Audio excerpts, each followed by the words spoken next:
নমস্কার বন্ধুরা, পশ্চিমবঙ্গের স্বাস্থ্য ও পরিবার কল্যাণ বিভাগের পক্ষ থেকে মুখ্যমন্ত্রী স্বাস্থ্য বীমা যোজনা সম্পর্কে বিজ্ঞপ্তি জারি করা হলো। অর্থাৎ যারা আয়ুষ্মান ভারতের কার্ড পাননি বা আয়ুষ্মান ভারতের মাধ্যমে নিজেদের নাম নথিভুক্ত করতে পারেননি এবং স্বাস্থ্যসাথী কার্ডের সুবিধা আগে পেতেন, তারা এবার মুখ্যমন্ত্রী স্বাস্থ্য বীমা যোজনার অধীনে বিনামূল্যে সরকারি চিকিৎসা পাওয়ার সুযোগ পাচ্ছেন। 5 লক্ষ টাকার চিকিৎসার সুবিধা থাকবে এবং আয়ুষ্মান ভারত কার্ডের মাধ্যমে আপনারা ভারতবর্ষের যে সমস্ত স্থানে বিনামূল্যে চিকিৎসার সুবিধা পাবেন, সেই একইভাবে আপনারা এই মুখ্যমন্ত্রী স্বাস্থ্য বীমা যোজনার মাধ্যমেও চিকিৎসার সুবিধা পাবেন। আজকের এই ভিডিওর মাধ্যমে সরাসরি আপনাদের সেই বিজ্ঞপ্তি দেখাবো এবং এই বিজ্ঞপ্তিতে স্পষ্টভাবে উল্লেখ করা হয়েছে কারা এই মুখ্যমন্ত্রী স্বাস্থ্য বীমা যোজনার অধীনে নিজেদের নাম নথিভুক্ত করতে পারবেন, কারা পারবেন না। তো চলুন কথা না বাড়িয়ে সরাসরি আমরা বিজ্ঞপ্তিটা দেখে নিই। তবে ভিডিওটি শুরুর পূর্বে আপনাদের কাছে ছোট্ট অনুরোধ করব, চ্যানেলে নতুন এসে থাকলে প্রতিনিয়ত গুরুত্বপূর্ণ ভিডিওর তথ্য পাওয়ার জন্য চ্যানেলটিকে সাবস্ক্রাইব করে পাশে থাকা নোটিফিকেশন বেল আইকনটা অল করে রাখবেন। আর ফেসবুক থেকে দেখে থাকলে অবশ্যই পেজটিকে ফলো করে রাখবেন। আমি স্ক্রিনে দিয়ে দিচ্ছি, আপনারা নিশ্চয়ই দেখতে পাচ্ছেন। এই বিজ্ঞপ্তিটাই কিন্তু প্রকাশ করা হয়েছে পশ্চিমবঙ্গ সরকারের স্বাস্থ্য ও পরিবার কল্যাণ বিভাগ স্বাস্থ্য ভবনের পক্ষ থেকে, এবং এটিকে আমি বাংলাতে ট্রান্সলেট করে নিয়েছি, যা আপনাদের দেখিয়ে দিচ্ছি। দেখুন, বিজ্ঞপ্তিতে বিষয় হিসাবে বলা হয়েছে মুখ্যমন্ত্রী স্বাস্থ্য বীমা যোজনা বা MMSBYP বাস্তবায়ন। এখানে বলা হয়েছে রাজ্য সরকার রাজ্যের যোগ্য নাগরিকদের জন্য উন্নত মানের স্বাস্থ্য সেবা নিশ্চিত করতে প্রতিশ্রুতিবদ্ধ। রাজ্যের নাগরিকদের স্বাস্থ্য পরিষেবা প্রদানের জন্য বিভিন্ন উদ্ভাবনে পশ্চিমবঙ্গ সরকার সর্বদা অগ্রণী ভূমিকা পালন করেছে। এখন রাজ্যপাল দ্বারা মুখ্যমন্ত্রী স্বাস্থ্য বীমা যোজনা বা MMSBY নামে একটি স্বাস্থ্য সুরক্ষা প্রকল্প চালু করেছেন, যা যোগ্য পরিবারগুলির সদস্যদের অসুস্থতা এবং প্রতিকূল স্বাস্থ্য পরিস্থিতি থেকে উদ্ভূত আর্থিক কষ্ট থেকে রক্ষা করার জন্য ব্যাপক স্বাস্থ্য সুরক্ষা প্রদান করবে। এছাড়াও এই প্রকল্পটি পশ্চিমবঙ্গের সেই সমস্ত স্থায়ী বাসিন্দাদের স্বাস্থ্য সুরক্ষার সুবিধা প্রদানের লক্ষ্যে তৈরি করা হয়েছে যারা ইতিমধ্যে স্বাস্থ্যসাথী প্রকল্পের আওতাভুক্ত কিন্তু ABPMJAY প্রকল্পের আওতাভুক্ত নন। তবে নিচে উল্লিখিত বিভাগগুলি এর ব্যতিক্রম। অর্থাৎ আপনারা যারা আগে স্বাস্থ্যসাথী প্রকল্পের মাধ্যমে চিকিৎসার জন্য কার্ড পেয়েছিলেন, কিন্তু আপনারা প্রধানমন্ত্রী জন আরোগ্য যোজনার আয়ুষ্মান ভারত যে কার্ড, তার যোগ্য হিসাবে তার কার্ড পাননি, তাদের জন্যই এই মুখ্যমন্ত্রী স্বাস্থ্য বীমা যোজনা। এবং এর অধীনে কারা থাকবেন এবং কারা থাকবেন না, অর্থাৎ কারা যোগ্য কারা অযোগ্য বলে বিবেচিত হবেন, সেটাও কিন্তু পরিষ্কারভাবে জানিয়ে দেওয়া হয়েছে। সেই গাইডলাইন আপনাদের আমি সরাসরি দেখিয়ে দিচ্ছি, আপনারা দেখতে থাকুন।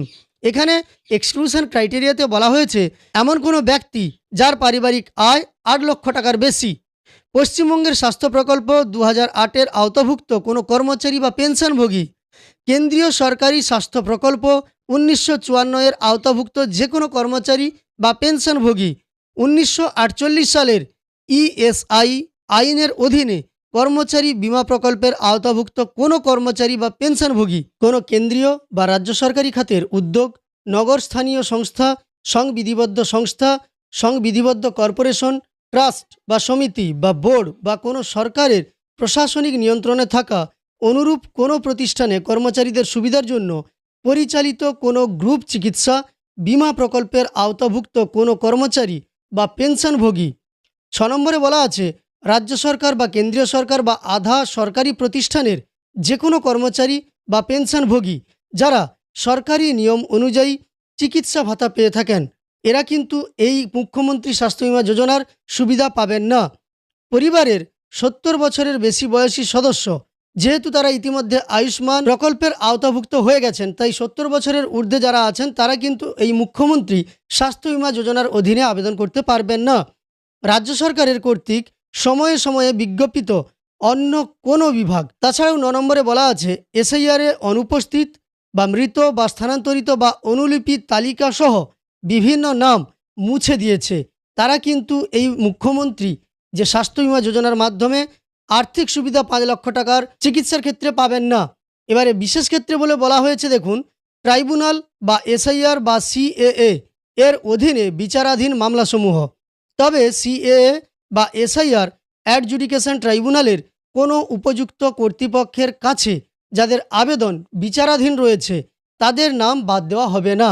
যদি তারা অন্যান্য সমস্ত যোগ্যতার মানদণ্ড পূরণ করেন। প্রকল্পটির বৈশিষ্ট্যের ক্ষেত্রে বলা হয়েছে, এই প্রকল্পের আওতায় ফ্লোটার ভিত্তিতে প্রতি পরিবারের বার্ষিক 5 লক্ষ টাকার ক্যাশলেস স্বাস্থ্য সুরক্ষা পাওয়া যাবে। কোনো ব্যক্তি রাজ্য সরকার বা কেন্দ্রীয় সরকার বা আধা সরকারি সংস্থা, সরকারি উদ্যোগ ইত্যাদির একাধিক স্বাস্থ্য প্রকল্পের সুবিধা গ্রহণ করতে পারবেন না। সুবিধাভোগীদের অর্থ ফেরত দেওয়ার কোনো সুযোগ থাকছে না। এটি একটি পরিবার ভিত্তিক প্রকল্প হবে, কিন্তু কার্ড প্রত্যেককে আলাদা আলাদাভাবে দেওয়া হবে। অর্থাৎ আপনার পরিবার 5 লক্ষ টাকার চিকিৎসার সুবিধা পাবে, কিন্তু প্রত্যেকের জন্য আলাদা আলাদা কার্ড দেওয়া হবে। ব্যক্তিগত কার্ডটি বিনামূল্যে প্রদান করা হবে। পরিবারের সদস্য সংখ্যার কোনো সীমা নেই। পূর্বে বিদ্যমান সকল রোগের আওতাভুক্ত হবে। প্রকল্পটি নগদবিহীন হবে। প্রথম দিন থেকেই প্রকল্পটির পর্যবেক্ষণ সম্পূর্ণরূপে আইটি প্ল্যাটফর্মের মাধ্যমে করা হবে।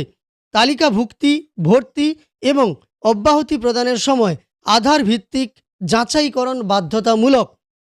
এবার বলা হয়েছে ABPMJOY এর নির্দেশিকা অনুসারে চিকিৎসা, অর্থাৎ এই প্রধানমন্ত্রী জন আরোগ্য যোজনা বা আয়ুষ্মান কার্ডে যেমন চিকিৎসা পাওয়া যায় সেই ধরনের চিকিৎসা এই কার্ডেও পাওয়া যাবে। এছাড়াও বলা হয়েছে আভা এর ব্যবহার বাধ্যতামূলক হবে। ABPMJAY এর তালিকাভুক্ত সকল হাসপাতালে চিকিৎসা পাওয়া যাবে। আয়ুষ্মান কার্ডে আপনারা যে সমস্ত হাসপাতালে চিকিৎসা করতে পারবেন, এই মুখ্যমন্ত্রী স্বাস্থ্য বীমা যোজনার কার্ডেও সেই সমস্ত হাসপাতাল থেকে আপনারা চিকিৎসা করাতে পারবেন। এই প্রকল্পের জন্য ABPMJAY প্ল্যাটফর্মের ট্রানজ্যাকশন ম্যানেজমেন্ট সিস্টেম বা TMS, বেনিফিশিয়ারি আইডেন্টিফিকেশন সিস্টেম বা BIS এবং অন্যান্য অনলাইন পরিকাঠামো ব্যবহার করা হবে। 3 নম্বরে বলা হয়েছে, দেখুন এখানে পরিবারের সংজ্ঞা সর্বশেষ আর্থসামাজিক ও জাতিগত আদমশুমারি 2011 এবং ABPMJAY এর অধীনে অনুসৃত সংজ্ঞা অনুযায়ী হবে। অর্থাৎ আপনারা যদি নতুন করে পরিবার তৈরি করবেন ভাবেন এই মুহূর্তে, তাহলে কিন্তু তা সম্ভব নয়। 2011 জনগণনা অনুযায়ী যেভাবে পরিবার তৈরি করা আছে, সেটা মূলত রেশন কার্ডটা যাদের আছে তারা বুঝতে পেরেছেন। রেশন কার্ডে পরিবারের হেড করা আছে এবং অন্যান্য সদস্যদের যুক্ত করা আছে। এইভাবেই কিন্তু পরিবার থাকবে এই মুখ্যমন্ত্রী স্বাস্থ্য বীমা যোজনাতেও।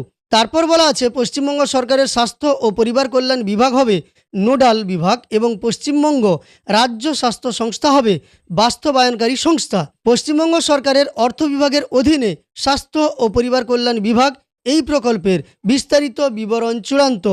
অর্থাৎ আমরা এর মাধ্যমে বুঝতে পারলাম যে মুখ্যমন্ত্রী স্বাস্থ্য বীমা যোজনার কার্ড দেওয়ার কাজ শুরু হবে বা এখানে আবেদন গ্রহণ করা হবে। সেই আবেদনের ভিত্তিতে আপনাদের যাচাই প্রক্রিয়া চলবে এবং তারপরই আপনারা কার্ড পাবেন।